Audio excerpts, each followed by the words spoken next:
Hey, it's Seto Kaiba, and you're watching Anime Egotists. I don't know why. These guys don't know how to duel, unless they learned from Yugi, who cheats, or maybe Joey, who's a dog. Oh, why don't you have some more jelly donuts, like Brock, and maybe you'll get better. Not. Oh, and I play my Blue Eyes White Dragon and kick your butts. And welcome back to the Anime Egotists, where we don't have a lot of money, but we at least know to pay our writers, actors, just anybody who would work for us. Wait, you're not paying me. I know this is a dual thing. You're not getting paid, and I'm not getting paid either, so it works out. Alright.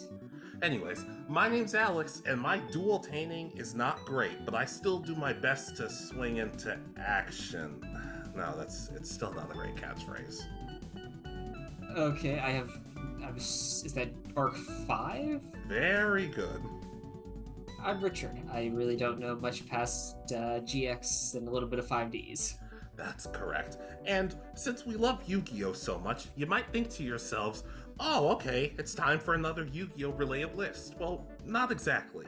Because you see, it's been 19 years since the Pyramid of Light movie came out, and it was one of the first anime movies I ever saw that all of my friends were hyped about. I remember seeing it and really enjoying it. I don't really remember. Yu-Gi-Oh wasn't the biggest thing at my elementary school, so I didn't. So it just wasn't that big. I think I had friends who wanted to see it and saw it, but that was about it. That is horrifyingly tragic. But at the same time, though, people seem to like when we review movies. We don't do it that often, and I apologize for that. But at the same time, though, we figure it's been almost 20 years.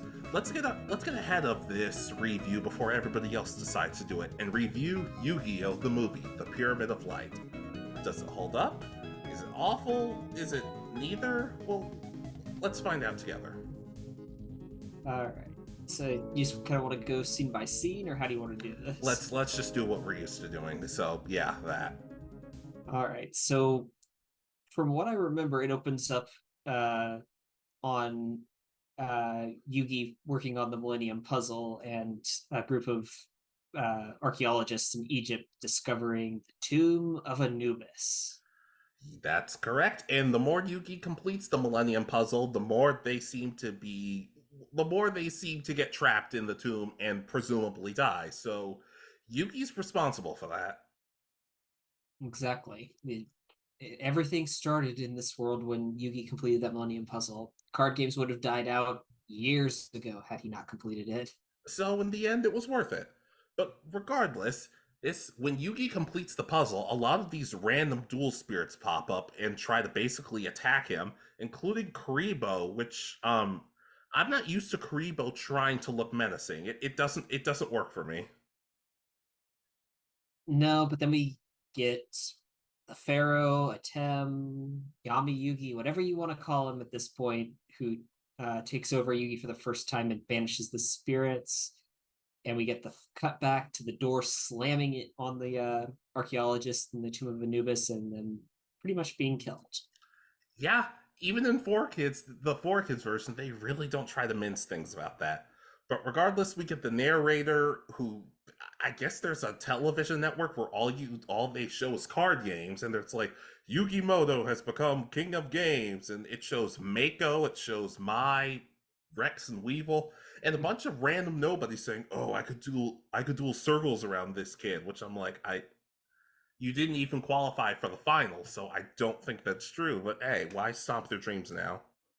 Yeah, it's like, and they're pretty much saying, is Yugi really that good, or is it the god cards in his deck that make him unbeatable? It's like he beat like every duelist that he had to win those cards, plus like even before then he lost like 2 duels, and most of the time it was because of shenanigans of the other duelist. Or he just surrendered to Rebecca, which yeah. But that's another weird thing. They never really reveal, like, it's kind of up and down when it comes to, is this movie canon or not, because they address it in the filler, I'm pretty sure, But I don't know. There's a lot of weird stuff happening. And honestly, and going back to it, I was actually kind of sad because you see Mai watching the TV and she looks very sad about what's going on. I'm like, oh wow, the writers completely forgot about her. That sucks. Yeah, I mean, if you take this in as canon and tie it in with season 4, I think Yeah, is, 4. then that look actually does a lot, showing that she really was depressed by herself before meeting um, the Seal of Orichalcos group. But yeah, it's unfortunately it's only that one scene, so that's your My Valentine scene for the episode. Yeah, that sucks because even I always liked my Valentine, but ever since I got older, I'm like, no, my might be one of my favorite characters in Yu-Gi-Oh. But regardless, we see a little, I guess, a simulation of Yugi versus Kaiba, and Kaiba decides the one trick he usually does, the summon Blue Eyes Ultimate Dragon. Yugi has all 3 God cards on the field and gives Obelisk infinite attack points. Uh, sure, okay. But Kaiba decides, no, I can still win. I'm gonna attack, which sure. I don't know why they wouldn't let me do that at locals. They just told me that I was stupid and I couldn't have more than one God card, and then told me to leave. And then he jumps up on the Blue Eyes Ultimate Dragon's head. And he's like, huh, now I'm on top of the Blue Eyes. I'm like, why? Even even if you win, there's a good chance you're gonna fall and die. But Yugi wins the simulation, and Kaiba fires all of his staff and says, "Oh well, I guess I'll just have to beat Yugi on my own." Which, yeah, which leads to the next scene. Yeah, I'm trying. Doesn't it cut back to Yugi's school at this point being surrounded, or is there Well, something no, else? that's the more interesting scene. But before that, we get this, I guess, invisible figure walking into Oh, okay. Pegasus' room and putting a card on the deck. And Pegasus has a dream about the pyramid of light. He wakes up and he says, "That's it. No more white wine spritzers before bed for me." And I'm like, "Oh God, Pegasus." That's something that his that little Karibo would do in the abridged series. Like, I think he literally didn't change that line in the I ended up watching the abridged series movie right after. He just said the pyramid was tacky, which I mean, it kind of was, but we can't all be as stylish as Pegasus. But yeah, so it's one of those. Yeah, I do remember the scene. I just forgot the order, but yeah, it's one of those. The line is so weird. I don't even know what the Japanese line was. I hope I don't. I assume it wasn't white wine spritzers. Then maybe it was sake. I kind of hope it was. But regardless, we also get Yugi's grandpa looking at the exhibit like, "Oh, well, I have to go see this pyramid of light," which you would think the characters in these shows would know by now. Maybe just avoid the really dangerous artifact. Maybe don't go searching out for it. But I guess not. Yeah, but it's got that the Millennium Eye on it, so they've got to go see it and Yeah. figure out what it is. Yeah. Regardless, we also end up seeing. Oh goodness. We see Kaiba in a blue eyes white dragon jet plane. But it has an awesome song that goes with it. So Yeah, that song is incredible. At the same time, though, as a kid, here's the thing: when I saw this in the theaters as a kid, I just thought to myself, "Oh, okay, he has a jet, whatever." But now I'm older, I'm like, "This is so stupid. It doesn't make any sense. You could just take a regular plane." Okay, no, what do you think I've been training in all these last few months? it that might actually make it worth it as long as it comes with the badass theme song. But he gets to the island, Pegasus's island, and says, hey, you have a card that can beat the god cards, or you should give it to me." And honestly, this movie just made me realize how much I love Pegasus because he's such a cheeky. He's just so cheeky in the sense that he just says to Kaiba, it's just like my dear friend Kaiba boy, and Kaiba's like, we were never friends, and Pegasus is like, oh, sounds like someone needs a hug. I'm like, I could hang out with Pegasus. But he also says that Kaiba doesn't deserve the one card that can beat the god cards because he keeps losing to Yugi. And Kaiba believes in himself so much that he wagers his blue eyes, all three of them, which are the only ones in existence. Yep. And this is the point that we get the first cut back to Yugi, if right? I Because they're believe so. I'm not trying to go in any specific order uh, because even watching this yesterday, I was kind of like, this feels like this order feels weird. But we see people running from the school, well, and everybody's kind of surprised about it, even though apparently this has happened before when, according to Joey, Meatloaf Surprise was being served, which I don't even want to think about but they see a bunch of the characters from before who are like, "Hey, we can beat you, Yugi," and they all start storming in to try to duel him. I don't know why, but it just seems so ridiculous how they're like, "No, please give me a chance. I can beat those god cards, please, please." But uh, I don't know. If I was Yugi, I'd be like, "Fine, I'll take you all on at once. I'm the main character. I got this." yeah, and this is another moment that you realize they still draw Yugi way too short. I know that there are kids that are definitely shorter, but I mean he's like half the size of everybody else there, including the girls that are standing there, and they're supposed to be high schoolers. So, Yeah. Yeah, so it makes sense that Tei is able to sneak off Yugi to, I guess, the back. That's what they said, of like the back of the school, the back of the area. And back exit or something. Joey and Tristan honestly might be my favorite parts of this movie because they have the best lines. They have some of the best moments. Which they start running off, and then the crowd says, "Yeah, forget about those chickens." And then suddenly that teases Joey and Tristan to like stop in their tracks.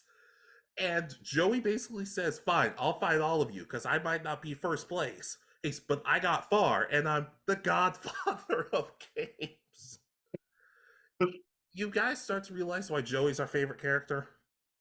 Yeah, yeah, he's always there and he's always had good lines. Even like the thing is, they're not dated or anything. They're just fun. No.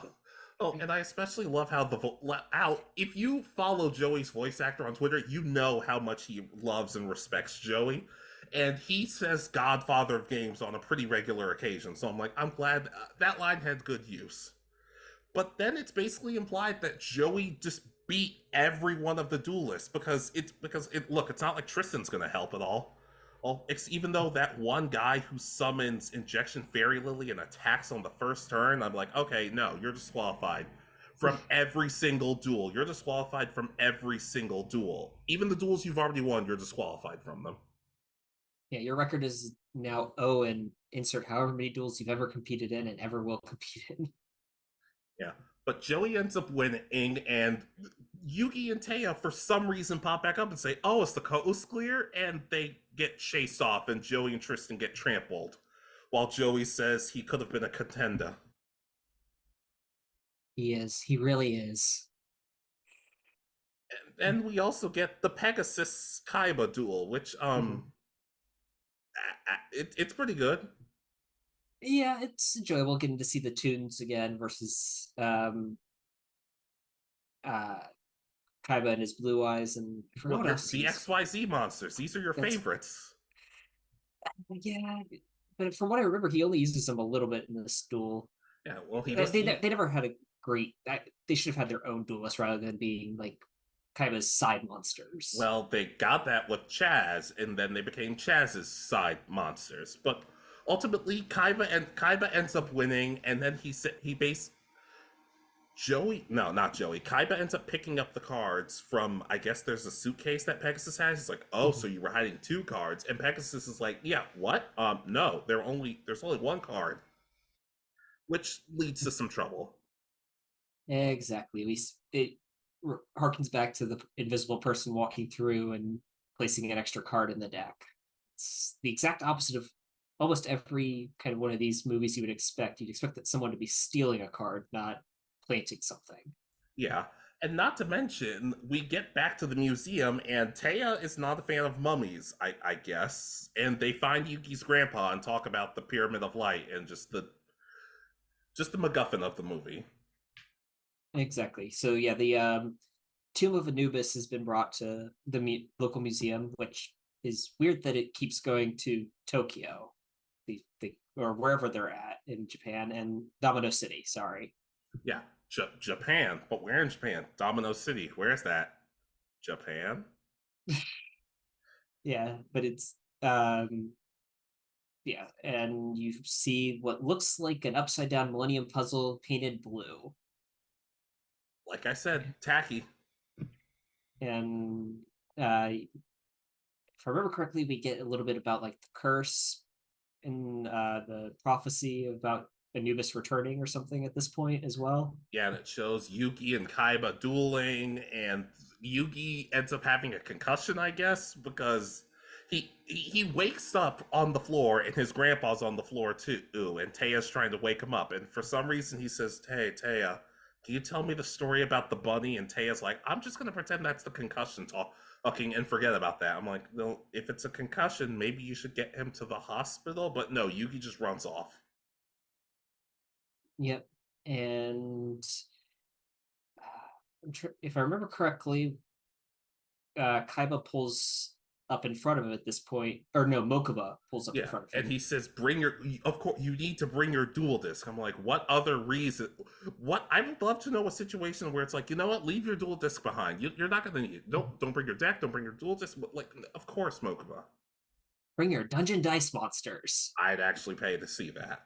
But he basically and then it shows Joey and Tristan, I guess, walking from after getting trampled, and they're complaining, and then Joey says, "Well, of course, of course of course I'm getting destroyed because I did all the work." Then again, Tristan, you duel worse than my mom. Yeah. I kind of want to see if it's at this point. I kind of want to see Joey's mom destroy Tristan in the duel. I need to see it just for the context. Yeah, I mean, the only time we've seen Tristan duel is in the God, what was it? The virtual world arc with Noah Kaiba. Yeah, something like that. But we've seen Joey's mom duel even less than that. So I just assume that's how Joey's so good. His mom's just the best duelist in the world, but we just don't know it. Yeah, she just doesn't enter tournaments. She's got 4 or 5 sets of Exodia, and she's actually got her own set of blue eyes that she's hidden from the world. Yeah. And so Yugi gets to, I guess, the stadium or wherever or there Kaiba's supposed to be at, and Kaiba's like, No, it's the Kaiba Dome. Sure, why not? But he shows up, transforms into the Pharaoh, and Kaiba's like, "Hey, we're gonna duel because I can beat your god cards." And the Pharaoh is noticeably like, "Hey, something weird's going on. Maybe we shouldn't be doing this." But like the normal Seto Kaiba thing, he understands, he listens, and no, he doesn't do that. He just it's at times you rewatch these movies and you start to realize that Seto Kaiba is completely insane. Yeah, it's the fact that he's seen all this. Like, I mean, Yugi grows 2 feet when he shouts his name before the start of a duel, and he's had his own mind crushed. Yeah, all these different mystical, magical things, and yet he still doesn't believe a word of it. I, yeah, yeah, but it gets to the point where if it wasn't such a beloved character, you would realize he's kind of an idiot. But we'll talk about that more maybe another day. Ultimately, they decide to have their duel, and when Kaiba walks out, there are these images of holograms being shot towards him, which I guess are supposed to make him look more badass. Yugi didn't get those, but anyways, Joey and Tristan get inside, and Mokuba locks the exits and just shuts the whole thing down.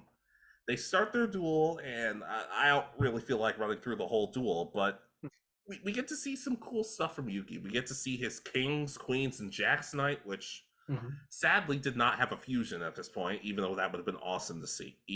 And of course, Kaiba comes up with the plan when Yugi summons all 3 Egyptian god cards, which he forcefully brings out. Yep, which is, if I remember correctly, to activate the Pyramid of Light trap card, which has its own unique effect in this movie only and is completely different in the actual game. Yeah, the actual game, nobody cares about the Pyramid of Light, but this is remove all god cards from play. But but the really dumb thing is, it's not even like it trapped the god gods or anything. Obelisk just reached forward to touch the pyramid and basically got them all killed. So it sums up to me that Obelisk is the dumb one out of the Egyptian god cards. Well, he is the only one that has a set like power level, while the other two can become more powerful due to other shenanigans. I know, but it's just like at the same time, I just be like, man, just don't touch it. But okay, hey, all the god cards get removed, and but the Pyramid of Light starts doing some crazy stuff, and it traps Yugi in the puzzle. Mm-hmm. Along with Joey and Tristan. Yeah, and they get sucked in. They get sucked in, and they wake up in the endless halls of the Millennium Puzzle, while Joey says, "I don't think we're in Kansas anymore." Which implies that Domino City is Domino City, Kansas. I really want a version of The Wizard of Oz where Joey is the main character. You can't tell me you would be a little bit curious to see that movie. As long as he says we're just to add more confusion, we're not in Brooklyn anymore. Works for me. No, he says Australia. We're all like, what? Wait, you mean No, now I'm just confused. But Yuki's searching for the Pharaoh and he can't get out. But and Atem, I'm sorry, I'm so used to calling him the Pharaoh or Yami. But Atem says, Kaiba, do you have any idea what's going on? We have to stop this duel. And Kaiba refuses. But the duel continues. I gotta say, this duel is kind of weird compared to all the other Yugi and Kaiba duels, but it's a little bit on the weird side.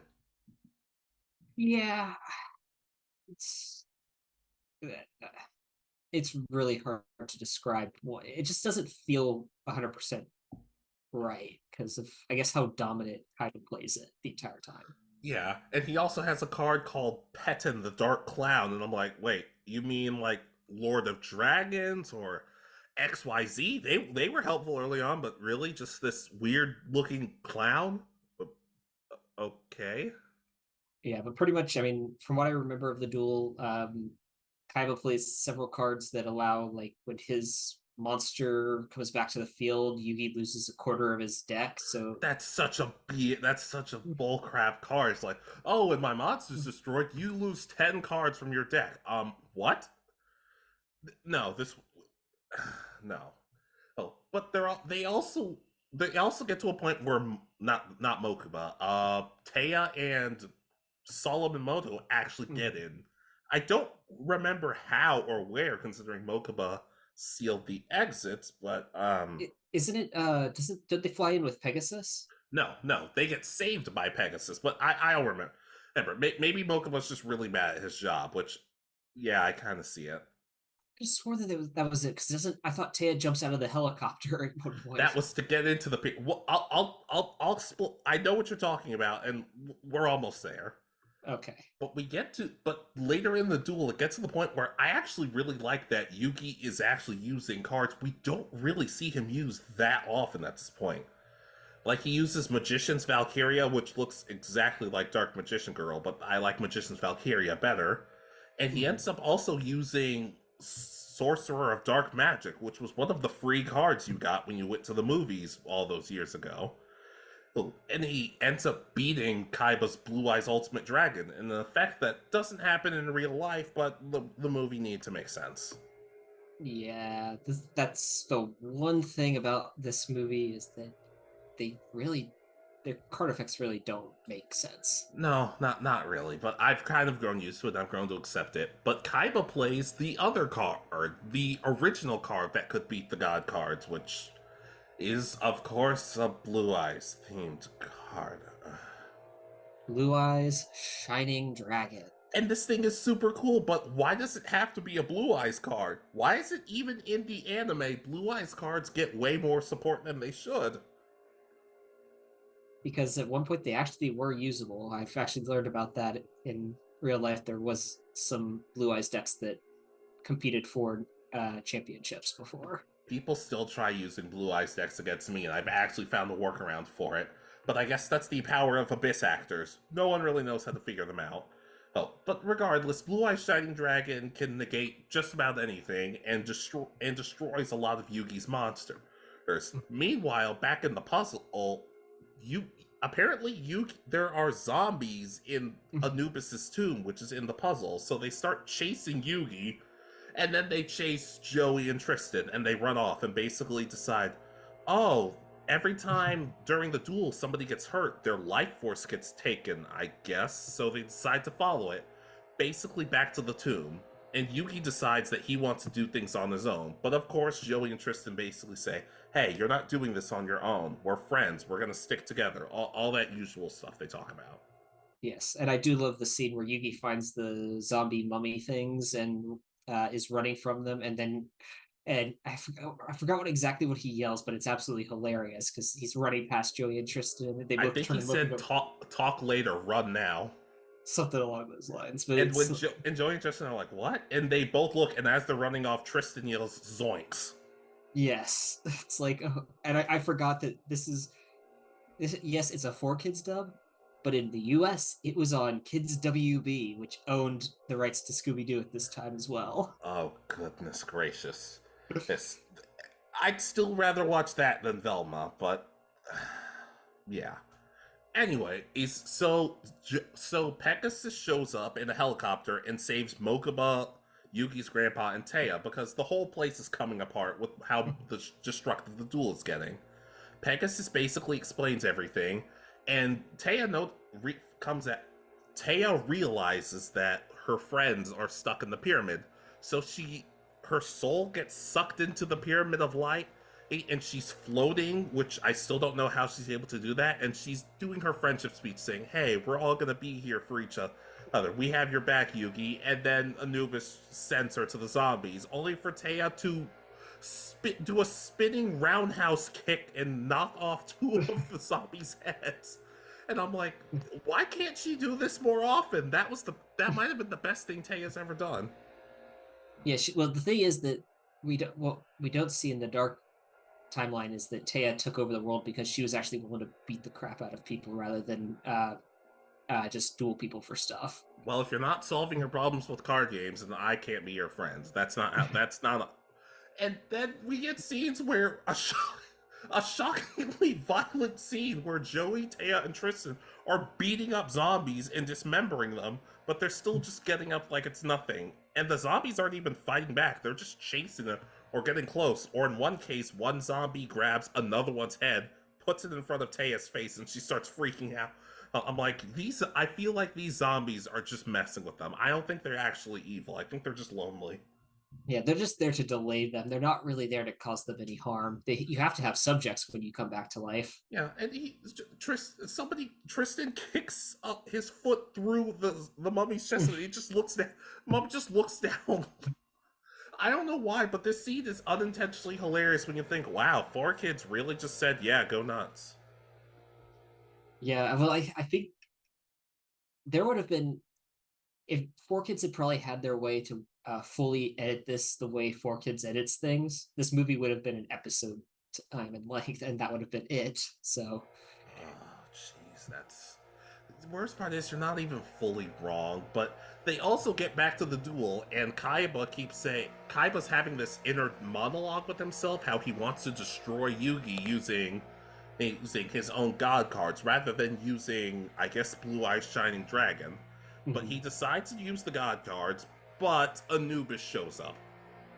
yeah, but pretty much, yeah, it's Anubis that's been whispering in Kaiba's ear using Kaiba's voice, and of course, Pyramid of Light's still active, so he has to destroy that somehow in order to uh, pretty much get access to summoning the god cards back on his side of the field. Exactly. And it's also shown at one point when he grabs Kaiba by the head and just tosses him somehow. How it's just weird because he looks naked at that point and Kaiba ends up getting injured due to that throw. Oh, and it shows them back in the tomb, and Yugi grabs a dagger, I guess, which apparently in the English version that the dagger was like a focal point, but in the Japanese version, he just needed something to break the eye on the pyramid. He tosses it, it hits the eye, and nothing happens. At least for a few seconds, and then it starts cracking.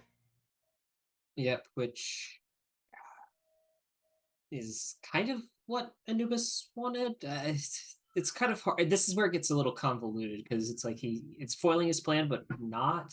Yeah, but ultimately, Yugi and the gang get out, and there's I guess there's a flaw with the Pyramid of Light. So Yugi uses Blue Eye Shining Dragon's effect to destroy the Pyramid of Light, and yeah, I guess in a way he kind of wins, but Anubis is still around. So Yugi ends up bringing back his god cards, and they all fuse together because I guess they can just do that whenever they feel like it, and they presumably destroy Anubis.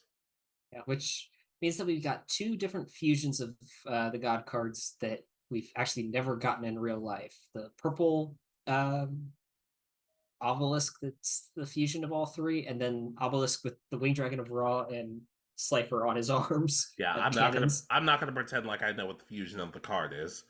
But ultimately, then Anubis comes back as his own monster, and he decides to destroy and take over the planet. And it's shown that Joey actually tries to stop him with Gearfried and Guilford, and it does not work.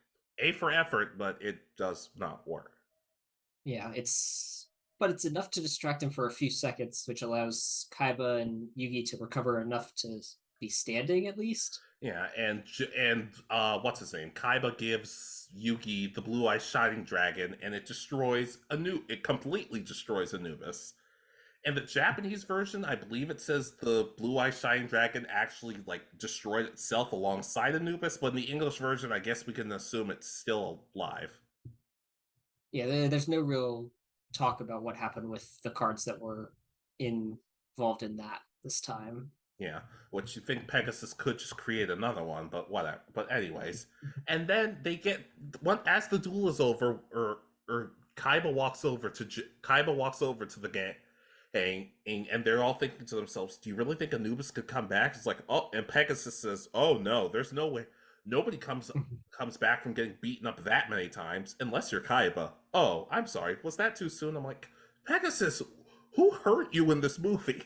Why is Pegasus feels even more petty than usual in this movie, and I'm kind of here for it.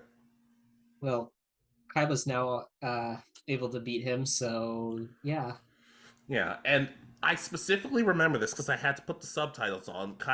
Specifically says to Yugi, "Save your bull! Oh, save your bull of friendship." He legitimately says "bull." I'm like, "Oh, 4 kids, you are really testing yourselves there." And he says, "We all know if it wasn't for Anubis, the winner of this duel would have been me." And then Yugi does this. Yugi talks to him for a bit, and Kaiba's like, "Okay, this conversation's over. We're leaving." And then Yugi does a friendship speech about how, oh, even if Kaiba beats me, he doesn't have any friends. And it's because the people you love are important. I'm like, he has Mokuba, doesn't he? Yeah, but does Mokuba really count? No, he doesn't. He doesn't. But ultimately, it kind of just ends. The movie just kind Mhm. of ends when it's just like, he ends on a friendship speech, and the credits don't really do anything. And yeah, it just ends there. Yeah, so overall, what are your thoughts on the movie? Does it hold up or As a movie, no. As a Yu-Gi-Oh experience, yes. I tend to agree. The ending is so sudden. It's like the big climax, there's like three lines and then it's over.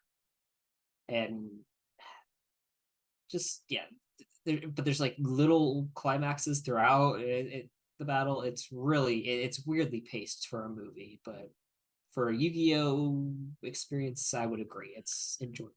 Yeah, it does make me kind of sad though. We don't really get these movies anymore. We don't get movies to wrap up the series. Or like we got Dark Side of Dimensions, but that was just for this movie. Hey, we got Bonds Beyond Time, so I guess that wrapped. Even though that doesn't even really wrap up 5D's story. That's at a different point. But we didn't get really a movie for GX or Zexel, I believe, or any of the other series. It kind of makes me sad they don't do these anymore. Yeah, I mean, I know that this was they were trying to kind of pick up on the Pokemon idea of getting money off of a movie every so often, but these became so infrequent that just it never really did anything. Yeah. That being said, though, I enjoyed the duels. It's a funnier movie than I was expecting. Maybe that's just because Pegasus is in it, and the godfather of games. And it's one of the few times they do a friendship speech, at least when Taya shows up and then roundhouse kicks some zombies. I was okay with that one. The one at the end, though, I was just like, okay, Yugi, shut up. But I don't know. This movie does have a charm to it, and it doesn't hold up in some areas, but I'll still happily watch it again. Yeah, it's. I think you mentioned earlier that the pacing is weird because they cut between, especially right at the start when they're cutting between. Well, not right at the start, right after the kind of intro where Yugi's building the puzzle, where they cut between Kaiba, Pegasus, and Yugi for like the first 10-15 minutes, and it's several short scenes. It's weird. Yeah. Yeah. And apparently the Japanese version has like 20 more minutes of stuff that we just don't get to see. Maybe that's the issue with it. I didn't watch the Japanese version because I just didn't feel like searching for it. That, and plus I mean, we both grew up having watched this one a few times, I'm assuming, so it'd be Yeah. kind of weird to throw in more for I stuff saw now. that I saw it twice in theaters, got the exact same cards each time. The only one I remember getting was I got Wadapon, Yeah, or the manliest whatever. card in Yu-Gi-Oh! Yeah. And which one did you get? I don't.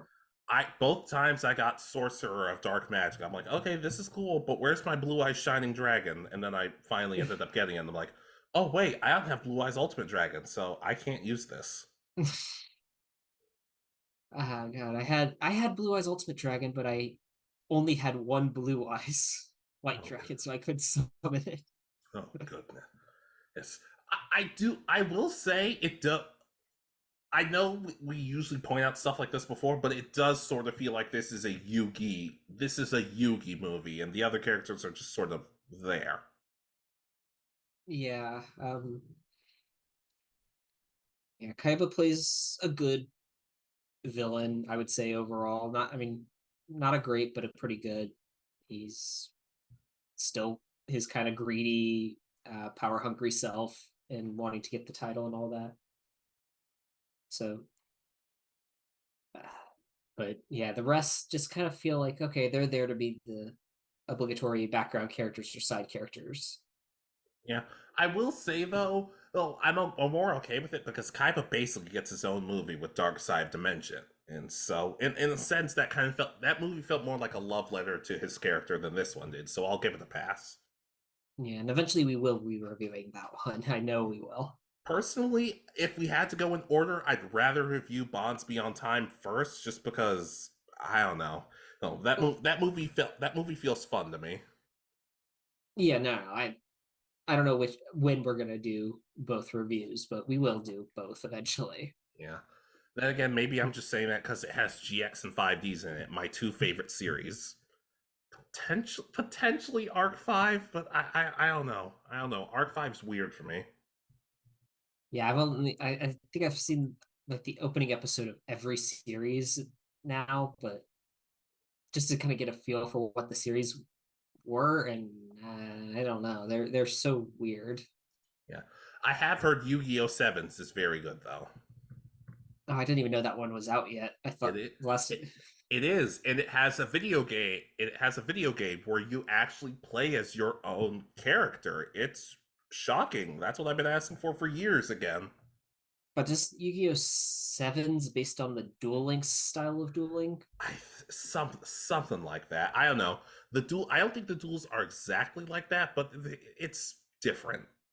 If I remember correctly, it's like a 3x3 field instead of a 5x5 That is correct. That much I remember. or It's five been by a minute. two. It's been a minute since I've looked at the game.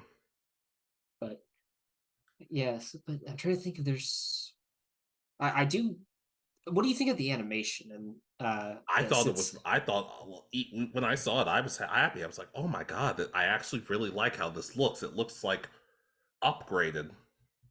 That's yeah, it's definitely got that 2000s era movie where you can tell it's probably the same studio or someone who does similar work, but they put a lot more kind of care, I would say. The animation does look really good for not that big of a movie or Yeah. big I, action movie. I will say though, I liked the first Yu-Gi-Oh movie more than the first Pokemon movie. The first Pokemon movie is just a giant mess.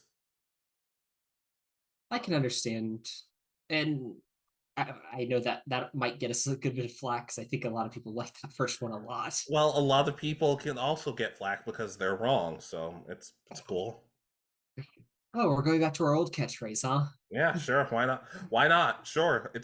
It's what we were built on. But ultimately, like I said, I enjoyed the movie. Some pacing issues aside, and like I said, it's not a good movie, but it's a good Yu-Gi-Oh movie, and I think I'm okay with living with that. Yeah, I mean, it does everything exactly what you would expect from a Yu-Gi-Oh movie. It introduces a unique villain that's never talked about really again. It introduces a handful of new cards that are not necessarily staples or anything in the actual game, but are, despite the fact that they're actually, if I think about it, not really used at all, they're pretty. I think most people who even play the games and never watch the show know Blue Eye Shining Dragon, the Pyramid of Light. They know that they're connected to this movie and will have a place in the Wadapon. film. Yeah, the manliest card in the game. Yeah, and yeah, I'm not gonna lie though. A part of me thinks to myself, if Kaiba won this duel, and if it was just straight up, something tells me he would suffer. Like somehow the Rise would find a way to piss him off. Yeah, it'd be one of those. Um, Something would happen, and of course, Yugi would win the God cards back if they had had him win. Yeah, yeah, or like they get destroyed by Time Wizard or something. Or God, I was thinking, and I don't know why. I For some reason I thought that this movie kind of had its big climax of it because it had been so long since I saw it. I thought it was kind of standing there, tries to destroy the Pyramid of Light, and uh Anubis takes over his body, and his body like ripples and changes into Oh, Anubis's. that would have been horrifying. And I was like, God, that's what I remember. And then I was like, so I was weird when I was Nope, rewatching just this, just a naked muscular man throwing Kaiba to the side by his head. and as I said, it's been years since I had seen this movie until I watched it for this review. Yeah. What did you think of Anubis? And again, I think it's the timing. He's not a great villain in my opinion because he's not in it enough. If we if they played it up more of him kind of being in Kaiba's mind, talking with him, and you get that back and forth where he's trying to convince Kaiba to do something one way to let him get power, and then have him. And maybe that's what the 20 minutes that you talked about earlier is.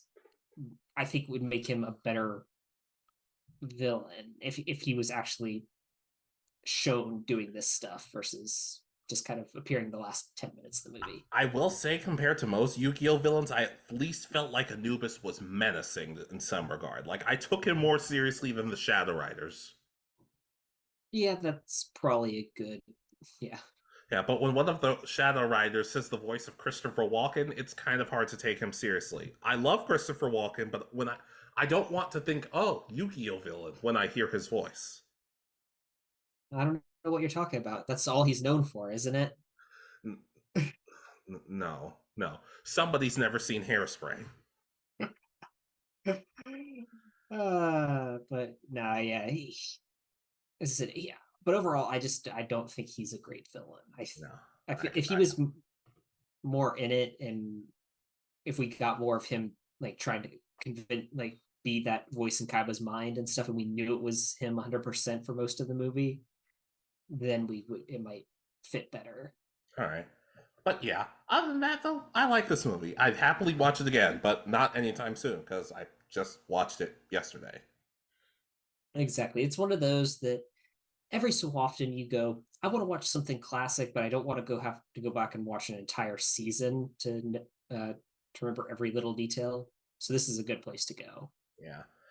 Will our next review like this be Yu-Gi-Oh related? I kind of doubt it. I don't know. I kind of figured at this point we could. I don't know when our next review would be because I finally figured it could be something like a Pokemon movie because people have been asking for that. Yeah, I think we'll be starting out. We've already kind of done a review. If the Pokemon the first movie. So Not doing it again. yeah, just if you want to know our opinions on that movie, go watch the Pokemon the first Mewtwo Strikes Back Evolution movie. That was when we were on Skype and neither of us had a good mic. You don't have to go back, but you don't have to go back and watch that video, please. Don't. Okay. Just if you absolutely have to know what our opinions were about the first movie, that's where you'll have to go from Yeah, now. I don't know. We have some fans of ours who will watch anything we do, and I love them for that. But I'm also a little scared about it. Yeah, because I've tried to go back and I absolutely hate how I sound on mic. Oh, boo, frickin' who? Yeah, well, I don't. At least I don't have to edit. So Once again, boo, frickin' who?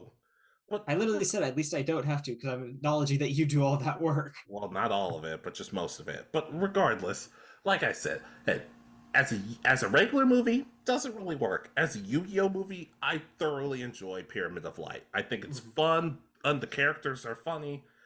Nothing really annoys me too much about it outside of just some minor quips, but it's just a good time. I recommend a rewatch if you haven't seen it in a while, or if you just haven't seen it in general, just go out and watch it. Yeah, it's one of those, and unfortunately, unless you can find, I think, a VHS or DVD copy of it, you don't get the cards. So Yeah, but most of those cards are probably pretty cheap nowadays. I don't think. I think if they're actually the ones from the movie, then they're not that. They're more expensive. I don't know. I'm not gonna pretend like I know where mine are at this exact moment, so whatever. But regardless, anything else, or are we ready to close out? I think we're ready to close out. Alright, so, ladies, gentlemen, and others, what do you guys think of the first Yu-Gi-Oh movie? Do you think it's good? Do you think it's bad? Does it hold up? Have your thoughts changed at all upon a rewatch? Just let us know. Yeah, and I mean, do you want us to go through and finish the other two big Yu-Gi-Oh movies and Bonds Beyond Time and the whatever the other one was? I forgot. Dark Side of Dimensions? Yep. I've only seen Dark Side of Dimensions once, so that would be an interesting one. And I'd have to do a rewatch. A lot of you like our Yu-Gi-Oh content. Some of you want us to just do Yu-Gi-Oh content. I'm sorry, I can't do that. It's too much Yu-Gi-Oh. I would suffer burnout. This channel would not last long. Yeah, we've already. I mean, that's why we went on a little hiatus from Pokemon for a little while because we had done way too much Pokemon. Yeah, and now I'm at the point where I'm like, oh, maybe we can finally wrap up Journeys. Sort of, kind of, maybe. Yeah, because we're behind technically one on our reviews, we'll probably just do one thing to wrap up Journeys. Hey, that's not our fault. That's Netflix's fault and everything. And who knows? We're not just gonna do Yu-Gi-Oh! And Pokemon. Maybe we'll do some other anime. Maybe some anime that have never got their own specific videos on the channel. But that's another point for another day. Tell us what you think of the movie. Be sure to like, comment, subscribe, and we'll see you next time. This has been Alex. And Richard. And you have been listening to Anime Egotists. Good night, and peace easy.